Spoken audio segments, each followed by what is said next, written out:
Chega de falar da desgraça do Brasil, bora falar da desgraça do Brasil. Eu quero ver esse vídeo do Primo Rico.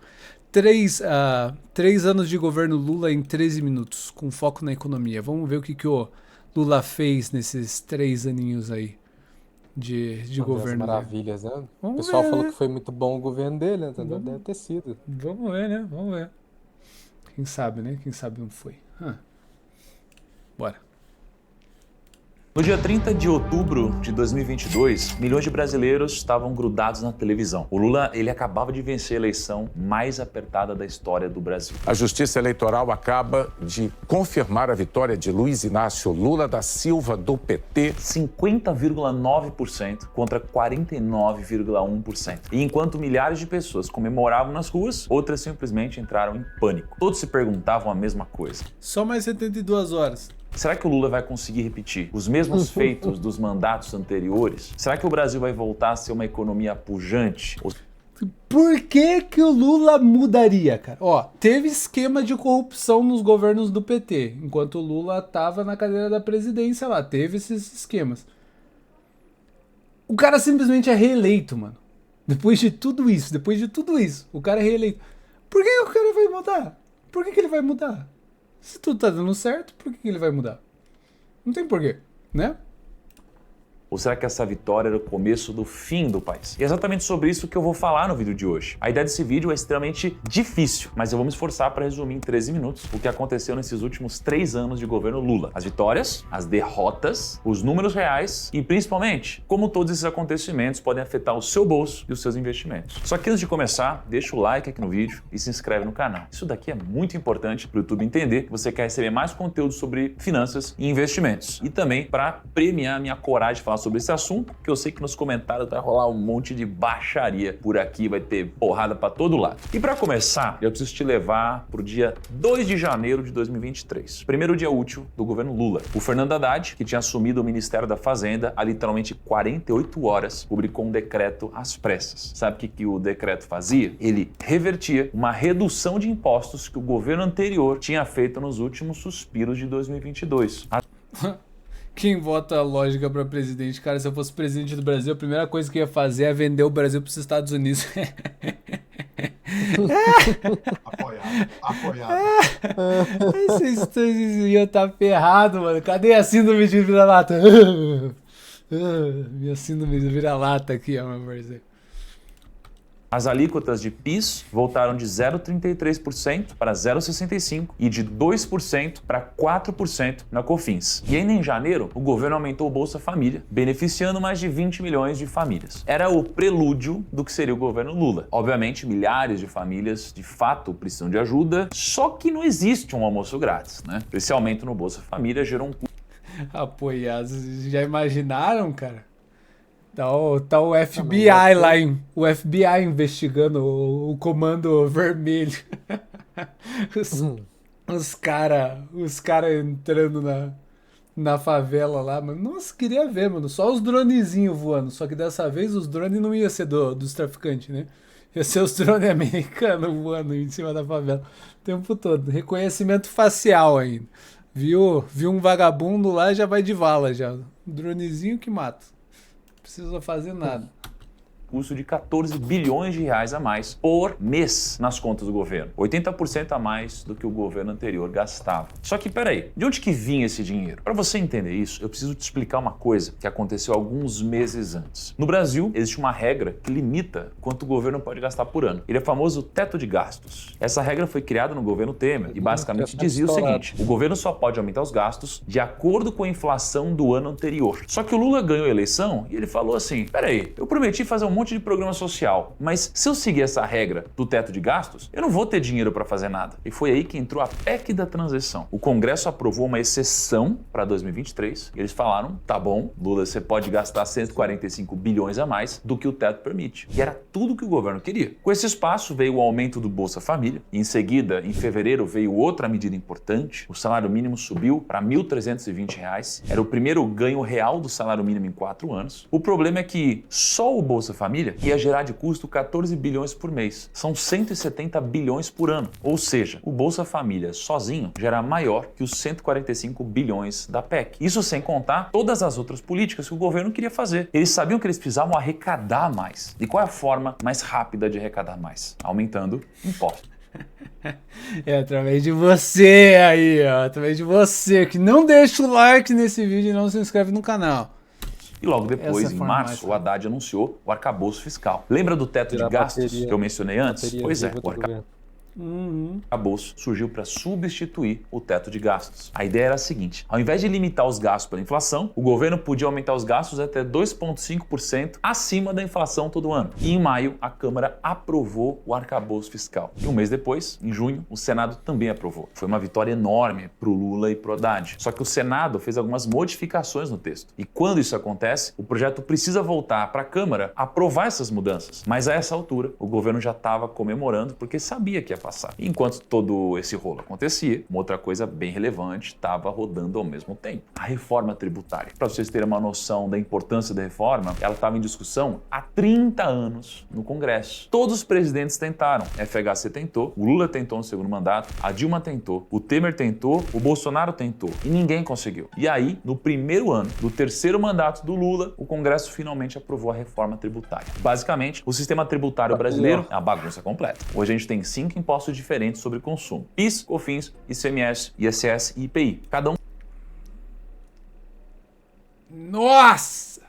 com as suas regras, as suas exceções, as suas alíquotas, que são diferentes por estado. É tão complicado que empresas gastam bilhões todo ano só para calcular quanto que elas precisam gastar de imposto. E a ideia da reforma era acabar com esses 5 impostos e criar 2. O CBS, a Contribuição sobre Bens e Serviços, que é federal, e o IBS, o Imposto sobre Bens e Serviços, estadual e municipal. Esses 2 impostos vão funcionar no modelo IVA, que significa Imposto sobre Valor Agregado. Por mais que facilite o sistema tributário, ele tem um problema. O IVA provavelmente vai ficar em 28%.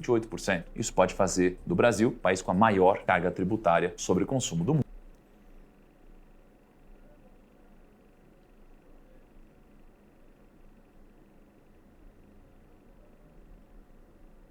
No segundo semestre, o Banco Central cortou a Selic de 13,75% para 13,25% e era o primeiro corte em 3 anos. O governo lançou o novo PAC, que é o Programa de Aceleração do Crescimento, com a promessa de investir 1,7 trilhão até 2026. Em agosto, o Lula sancionou o arcabouço fiscal. O teto de gastos tinha oficialmente acabado. E aí depois vieram mais cortes na Selic, caiu até 11,75% e no final de 2023, a reforma tributária foi aprovada no Senado. Em dezembro, ela foi promulgada. Oficialmente aprovada, algo histórico no Brasil. Em novembro foi aprovada a taxação de fundos exclusivos e offshores e no Taxação, taxação, taxação. Tudo eu, tudo eu, tudo eu. Ai, cara, não Pago dá. Não Detalhe dá, que isso é uma cara. péssima notícia. Eles até esperavam que fosse 13 bilhões, mas isso basicamente força. Todo mundo tem uma offshore, alguma empresa de fora, no caso. Isso basicamente força os mais ricos a irem fazer residência fiscal em outros países, no caso. Aham. Aí, basicamente, eles vão ter residência fiscal no Uruguai, que é muito fácil e não tem taxação de offshore, e deixa do governo brasileiro receber dinheiro. Sim, Então, na que prática, louco. eles só empurraram os caras para outro país. sim. Ah, Exato. é Se sempre sempre assim. você tenta taxar os mais ricos, eles vão sair fora e ponto. Cara, Se ferra sempre o mais pobre. Cara, você até consegue, mano, taxar um mais rico assim, ó, de surpresa, assim, ó, pá, vai ter taxa aqui, ó, tá ligado? Você taxa a primeira vez, mano, nunca mais esse bicho vai pisar no teu Exato. país, tá ligado? Ele vai falar, me taxaram, ó, de boa, pega a taxa de vocês aqui, ó, agora bye, tá ligado? Vocês nunca mais vão me ver na vida de vocês. E é isso. É sempre assim, É mano. o seguinte, até mesmo em classe média e classe alta, isso aí, gata. Independente do imposto, uma coisa que eu aprendi em contabilidade é: ricos nunca pagam impostos, não importa o quanto você tem. Eles sempre vão ter um escritório de contabilidade muito bom, Pra que achar as sempre vai brechas. achar uma brecha e eles vão dar um jeito. Sim. Aí, na prática, toda vez que eles fazem algum imposto novo, quem cai na malha fina geralmente é a classe média, Sim, porque não tem capacidade de fazer um escritório assim. sim. Não tem capacidade de contratar tudo isso, nem de ir atrás. O maluco tá ocupado fazendo o quê? Trabalhando. O maluco tá ocupado trabalhando. Não tem tempo de ficar de ficar vendo todas as brechas que o sistema tem. Enfim, né, cara? Infelizmente é isso. No finalzinho do ano, foi aprovada a taxação sobre subvenções de ICMS. Tudo isso para tentar arrecadar mais e cumprir a meta fiscal. Até porque o governo tinha dito no começo do mandato que ia terminar 2023 com um déficit zero, ou seja, sem gastar mais. Ai, ai, que piada. Isso foi uma piada bem Quem que gostosa. acredita nisso daí, cara? Quem que acredita? Quem que acredita? Mais do que se arrecada. E bom, como que 2023 terminou? O PIB cresceu 3,2%, um pouco acima do ano anterior. O desemprego caiu para 7,8%. 8,7 milhões de pessoas saíram da pobreza, segundo o IBGE. A inflação fechou em 4,62%, dentro da meta do Banco Central, e o Bovespa subiu mais de 20% no ano. Cara, tudo uma maravilha naquele ano, mas, cara, todo mundo reclamando. Você ia na desgraça do mercado, tudo mais caro, mano. Combustível mais caro, tudo mais caro. Mas, cara, por incrível que pareça, todas as notícias do Brasil eram boas, né? Você ficava tipo, caraca, notícia boa, PIB crescendo. Mas, cara, por que as coisas... Não, mas então, é isso sempre, tipo, cara, por que as coisas não parecem melhores? Por que tudo parece pior? Mas as notícias estão falando que tá tudo bem. O PIB. PIB entra gasto do governo. Então, literalmente, é fácil você maquiar PIB. Não é um problema. Entrou na meta do Banco Central. Eles mudaram a meta. A meta era 12%. Eles subiram a meta. Então, não é verdade isso. Desemprego. Menor desemprego na história. Eles não contam pessoas que são neném. Logo, o desemprego naturalmente vai ser menor. IBGE. O presidente do IBGE toda semana sofre de greve porque eles falam que o IBGE é uma instituição política. Não, mas com certeza o IBGE é desgraça de uma instituição política, mano. Nossa senhora, quem... É difícil, cara, na moral mesmo, levar a sério. Principalmente essas instituições, né, mano, que elas estão tão aparelhadas, cara, mas tão aparelhadas, que você fica pensando, tipo, cara, tá, será? Será que isso daqui é real? E aí quando você vê na prática mesmo, cara, você pergunta pro brasileiro, tua vida melhorou, você compara os preços do supermercado, tudo piorou. Então, cara, fica difícil, mano, fica difícil de acreditar. O dólar caiu 8% e, por incrível que pareça, estava abaixo. Os caras botaram 160 bilhões a mais em familiares de através de Bolsa Família. Cara, eles contam gastos de famílias em PIB. Então, obviamente, artificialmente, em um ano vai aumentar. Sim. Se você aumenta o Bolsa Família de 170 bilhões, vai aumentar naturalmente o PIB. Sim.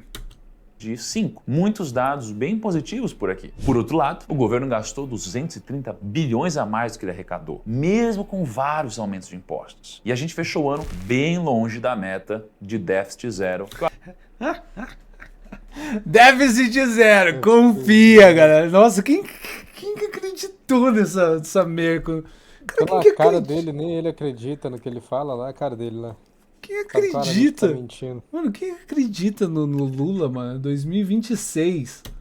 O Haddad tinha prometido. Com isso, a gente chegou ao fim de 2023. Mas que forma melhor de começar um novo ano, se não aumentando a arrecadação da máquina pública? Em janeiro de 2024, a gente teve mais aumento de impostos, PIS e COFINS sobre diesel, biodiesel, gás de cozinha e painéis solares. Eles precisavam de dinheiro para implantar a agenda deles e eles precisavam de arrecadação. E eles decidiram mexer num belo de um vespeiro. No meio do ano, entrou em vigor a taxa das blusinhas. Então, compras internacionais de até $50 passaram a ter 20% de imposto de importação. Somando com o ICMS, a carga tributária chegava em 45%. E o resultado foi imediato. Primeiro, que isso pegou mal para o governo. Segundo, que a própria Confederação Nacional da Indústria disse que 29% dos brasileiros desistiram de comprar em sites internacionais por causa do custo com o imposto das blusinhas. O clima ali entre o presidente Lula e o Roberto Campos Neto começou a esquentar. Em junho, o Lula disse que o presidente do Banco Central tinha lado político e trabalhava muito mais para prejudicar do que para ajudar o país. O governo começou a usar esse discurso porque depois de uma série de cortes na Selic, os nossos juros voltaram a subir. Muita gente começou a espernear, dizendo que esse aumento era dinheiro que saía de educação e caía direto nos cofres da Faria Lima, mas a verdade é que a alta da Selic era uma resposta para a escalada do dólar naquele ano. O dólar que tinha fechado 2023 em 4,85 já estava passando dos R$6. Então o Banco Central subiu a taxa de juros. Era mais uma derrota para o governo. Uma Selic mais alta significa uma economia mais travada.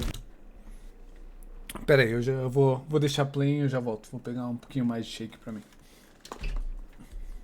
pessoas consumindo menos, empresários contratando menos, nenhum governante quer isso. Só que os dias do Roberto Campos Neto estavam contados. Ele foi indicado pelo Bolsonaro em 2019 e só ficaria como presidente até 1 de janeiro de 2025. No final de 2024, o Lula e o Haddad anunciaram um sucessor do Campos Neto, que é o Gabriel Galípolo, e todo mundo esperava que o Galípolo tivesse uma política monetária um pouco mais flexível. Mas ao invés disso, ele acelerou a alta dos juros e a Selic subiu até 15% em junho, a maior taxa em quase 20 anos. E por quê? Porque a inflação tinha furado o teto da meta. Como de costume, todo ano que a inflação fica acima da meta, o Banco Central emite uma carta aberta explicando tudo que impediu o Brasil de controlar melhor a inflação. E nessa carta, o BC explicou que o IPCA fechou 2024 em 4,83%, acima do teto de 4,5%, por causa de 3 coisas. Primeiro, preço de alimento que explodiu, principalmente carne e café. Segundo, o dólar que disparou, isso refletiu na economia. E terceiro, o mercado de trabalho estava aquecido, isso pressionou salários e consumo. Afinal de contas, o desemprego estava no menor valor da história. Esse foi o ano de 2024 do Lula, o seu segundo ano de mandato. O PIB continuava crescendo mais de 3% e o desemprego estava nas mínimas. Mas foi um ano com um pouco mais de derrotas. A taxa das blusinhas prejudicou o consumo e a popularidade, a Selic voltou a subir, o dólar disparou, a inflação estourou a meta e o pior de tudo, o déficit primário foi de 68 bilhões. Mas nada, absolutamente nada, se compara ao que aconteceu no dia 18 de dezembro de 2024. Naquele dia, o dólar atingiu R$ 6,26, máxima histórica. O Banco Central teve que fazer a maior intervenção cambial em 25 anos. A gente vendeu bilhões de dólares para conter a desvalorização do real, que inclusive foi a moeda que mais se desvalorizou no mundo naquele ano. Enquanto isso, o Ibovespa derretia mais de 10%.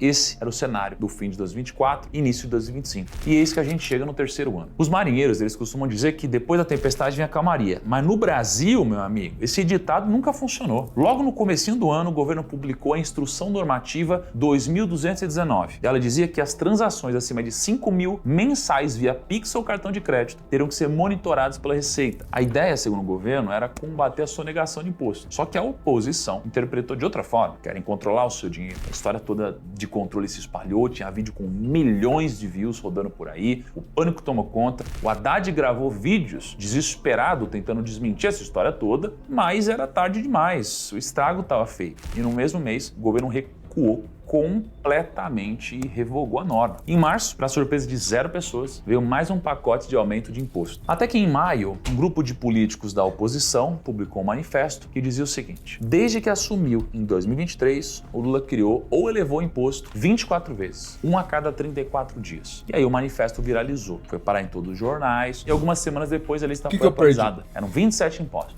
A pergunta que eu te faço é: você sabia que o próprio Lula tem investimentos que pagam o mínimo possível de imposto? Só para vocês terem uma ideia, quando ele foi candidato. Mas é óbvio, cara. Você acha que o Instituto Lula lá, mano, o Instituto Lula vai pagar imposto? Vai pagar sim.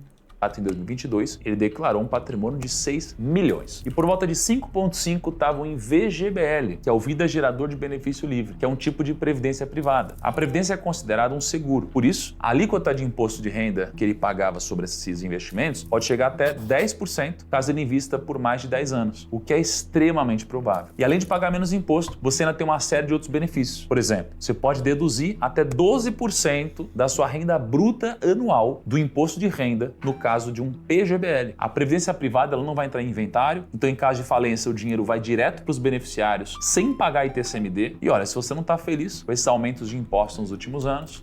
Cara, é muito complexo, né, cara?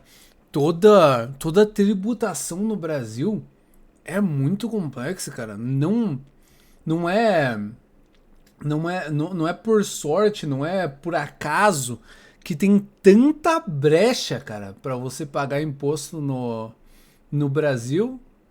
Porque, cara, é muita coisa, mano. É muita coisa. Nossa, complicado. Parece que é algo feito, mano, pra uma pessoa normal não entender essa merda aqui, mano. É igual o Luizique falou, né? Só pros ricaços que os caras contratam aquelas companhias gigantes já pra explorar todas as brechas pra eles. Para os caras terem vantagem e para você se ferrar. E assim como o Lula quer pagar menos imposto nos seus investimentos, a Grão, que é a gestora aqui do Grupo Primo, tem uma previdência que segue a minha metodologia Arca. É uma das menores taxas do mercado, a gestão é profissional, você consegue fazer a portabilidade de outros fundos que você tenha de previdência para esse sem pagar nada de imposto. E como você está vendo aí na tela, a rentabilidade desde a fundação do fundo, ele está rentabilizando 115% do CDI. Ele é um dos melhores fundos de investimentos do país e a gente deixou ele acessível para você. Se fizer sentido, clica no link aqui da descrição ou escaneia o QR Code na tela para você saber mais sobre a nossa previdência. Depois daquele manifesto, o governo ficou na defensiva por um tempão. Algumas notícias positivas foram saindo, como o Brasil ter saído do mapa da fome, segundo a ONU, o dólar voltou a cair, a química entre o Trump e o Lula também fortaleceu a imagem do presidente, mas outras notícias não tão positivas também saíram, como o rombo de 4 bilhões nos Correios no primeiro semestre. A popularidade estava caindo e o governo precisava voltar com a agenda de programas. Então surgiu... Como que os Correios conseguem dar prejuízo, mano? Ter rombo nos Correios? Como? Os caras são um monopólio. Na verdade, é assim Corrupção, talvez. Que isso, cara? Os caras... Não tem como isso acontecer. Não tem como, cara. Na minha mente não entra. Você sabe como é que o Mercado Livre, quanto que o Mercado Livre investe por ano só em logística e transporte? Ah. Mais de 10 bilhões por ano. Uhum. Só em investimento.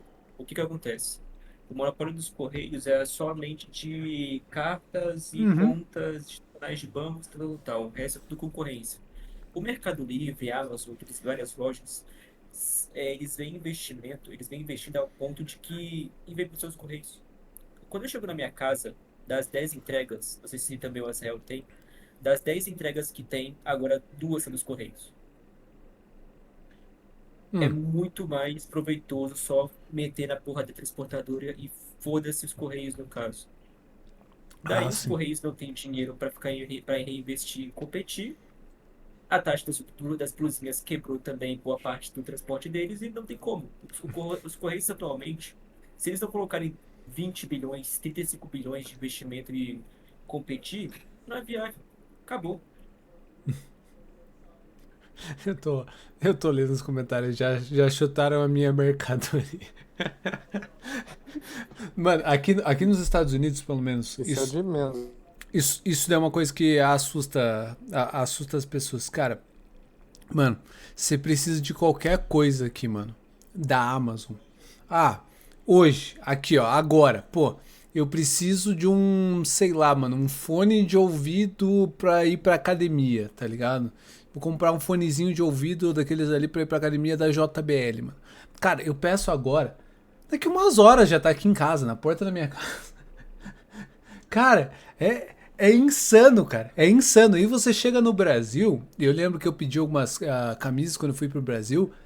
Cara, umas 2, 3 semanas pra chegar o pedido, cara. Veio através dos Correios. 2, 3 semanas, cara. Que isso, mano? É muito tempo, cara. É muito tempo. É um sistema que tá muito atrasado, cara, no Brasil. Como os caras podem? Os caras já têm, os caras têm um investimento maroto, né? Que é investimento que vem do governo. Os caras são um monopólio, né? Nas áreas que o Luiz aqui falou. E os caras são incompetentes, cara. Como pode uma... Cara, tem até um update sobre isso. Como pode? Os caras estão fazendo várias demissões, estão tendo que fechar várias instalações e eles acabaram na base da correria e usando dinheiro do governo como garantia, os caras pegaram empréstimo de 12 bilhões de janjas. Pra quê? Caraca. Pra fazer investimento? Não, pra sobreviver.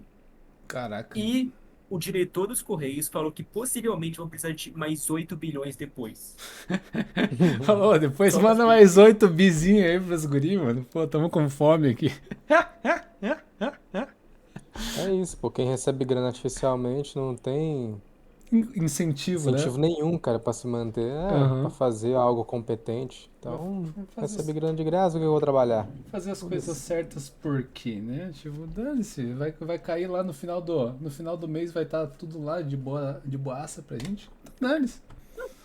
Pior que o cara falou, o diretor só falou, irmão, vamos fazer 8 bilhões aqui. Se não conseguimos um novo empréstimo, já que nossa confiança tá grande, vamos fazer pelo tesouro mesmo. O cara literalmente tá falando que, mano, vamos mandar dinheiro de imposto pra abastecer os correios porque não tá dando. E É dane-se. isso. E dane-se. E dane-se. Dane-se você que paga imposto. O gás do povo, que nesse ano começou a distribuir gás para mais de 1 milhão de famílias. Mas como eu disse no começo do vídeo, não existe almoço grátis. Eles precisavam arrecadar mais. Então eles tentaram mais uma cartada. E aí veio a medida provisória 1303. A ideia era acabar com a isenção da LCI, LCA, CRI e CRA, que são aqueles investimentos de renda fixa que não pagam imposto. A partir de agora eles pagariam 5%. E claro, a CSLL dos bancos subiria de 9% para algo entre 15% e 20%. Era basicamente um pacote completo de impostos sobre investimentos. Só que dessa vez o governo perdeu. Em outubro, a Câmara derrubou a MP, então era mais uma derrota do governo na questão fiscal, mas claro que não foi um ano com somente dores de cabeça para o governo. 3 semanas ainda é rápido. Eu conheço um país onde 6 meses é a tempo. Na moral, Caraca, mano. 6 Pior meses. que é. O que você precisa pra daqui a 6 meses, cara? Nossa! Mano, na moral mesmo, cara. É absurdo, cara. É absurdo. E isso daqui aqui nos Estados Unidos já, cara, já faz anos e anos que é assim, cara. Anos e anos.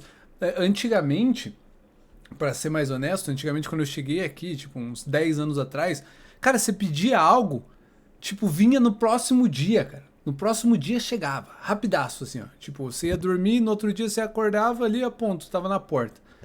Cara, hoje em dia, mano, já tá insano já, que tipo, você pede umas coisas, daqui a algumas horas tá na sua porta, cara, o que você pediu, meu. Cara, insano, insano. E aí, você passa disso pra, tipo, 3 semanas, Muita, cara, é muita coisa, cara. muita competição, né, cara? Livre mercado, né? Uhum. Aí o bagulho evolui. Aqui não, aqui é tudo travado pelo governo. Ah, cara, eu não tô pagando nada a mais pela entrega, né? Tipo, eu não tô falando que a entrega é de graça, mas tipo, não é aquilo lá que eu, tipo, eu quero receber mais rápido, então eu pago uma taxa ali e eu recebo mais rápido. Não, já tá incluído já com o Prime, né? Que é o que eu tenho, o subscription que eu tenho da Amazon, que eu pago por mês, né? Eu pago 10 por mês, eu tenho Prime, ou seja, todas as entregas vêm rápidas, e eu posso ainda assistir as coisas no Amazon Prime por $10 por mês. $10 por mês você tem uma Netflix, você pode pedir as coisas e as coisas vêm rapidão. $10 por mês, subscription. Olha. Quanto que vocês pagam Pois na é. Netflix de vocês aí, tá ligado? Bem. Anyways. Governo. A MP No Brasil não só, né? passou Tem que as ser 30 conto, 30 pau. 30 conto, Sem relação mano? ao salário. Uma É, 30 Netflix? conto. Só Netflix. Só Netflix. Caraca. Bem. estatais tiveram déficit, o controle do Pix machucou a imagem do governo.